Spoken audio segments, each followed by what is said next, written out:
Satu oknum perawat di Puskesmas Cilika terancam dipecat dari ASN Pemkab Oki akibat penyalahgunaan narkotika jenis sabu yang ditangkap Polda Sumsel beberapa waktu lalu.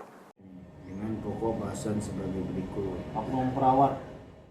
Hal ini dibenarkan Sekretaris Dinas Kesehatan Kabupaten Oki Herman. Menurutnya saat ini oknum bersangkutan tengah menjalankan proses hukum pasca ditangkap Polda Sumsel. Oknum tersebut atas nama inisial WA sebagai ASN perawat di Puskesmas Cilika, Kayu Agung Oki.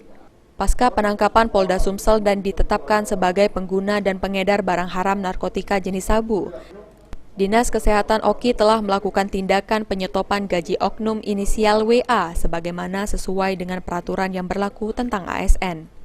Dan telah melaporkan hal tersebut kepada BKD dan Sekda Kabupaten Oki. Pasalnya, oknum inisial WA terancam diberhentikan sebagai ASN Dinkes Oki, bila mana divonis di atas 2 tahun penjara.